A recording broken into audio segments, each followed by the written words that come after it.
There's been a lot happening on Twitter and in the world recently, so let's jump right into the latest trending events.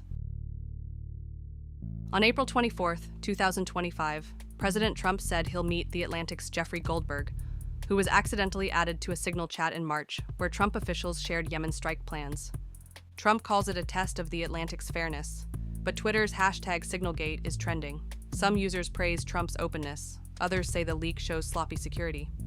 The chat included names like J.D. Vance and Pete Hegseth, sparking criticism and further events involving Pete Hegseth sharing these plans in a family Signal chat that may have included his lawyer.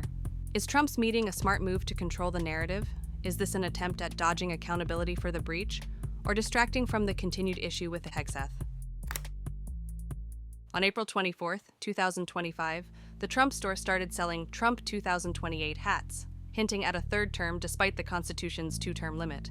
Trump says he's serious about running again, suggesting methods like a VP loophole, while allies push to amend the law.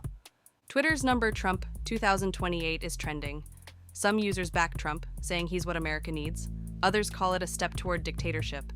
The debate's heating up over whether the 22nd Amendment can be bypassed. Is Trump's third-term talk a bold plan to keep his influence, a risky challenge to the Constitution, or just a way to rile up opponents? No allegiance to anybody. I have allegiance to saving lives, and I want to save a lot of lives. A lot of young people, mostly young people. It's the war. It's the soldiers, and if we can do that, also, as you know, I got started because the money that's been spent on this war is insane. It should have never happened, and it would have never happened if I were president. But Biden spent $350 billion on this, and it's a shame. And that's what got me involved. And then I looked at, and I see the results. It's horrible. It's a killing field. 5,000 soldiers a week on average. And we want to stop that. On April 24th, 2025, Hands Off My Social Security is trending on X as Americans fear cuts to Social Security, with the trust fund projected to run dry by 2035, potentially slashing benefits 20%. Seniors and activists are rallying online, calling benefits earned, not handouts, and demanding Congress act before reforms like higher taxes or reduced payouts hit. Some say tax the wealthy to save it, others warn cuts favor the rich. Should Congress raise taxes on high earners to protect Social Security? Are benefit cuts inevitable to balance the budget? What can be done to shore up Social Security for those who've paid in? On April 24th, 2025, President Trump announced plans to sign a memorandum launching a Justice Department probe into ActBlue, the Democrats' main fundraising platform, over alleged foreign donations. X's number ActBlue is trending. Some users praise Trump for tackling campaign finance issues. Others say it's a move to cripple Democratic grassroots efforts. ActBlue insists it follows all laws, but Republicans claim it skirts rules, with previous examples of donations from some exceeding their annual incomes. Is Trump's investigation a needed check on election funding or a political hit to weaken Democrats? On April 24th, 2025, the 22nd Amendment is trending on Twitter after Trump hinted at a 2028 run, saying he'd love to face Obama, despite the Constitution's two-term limit.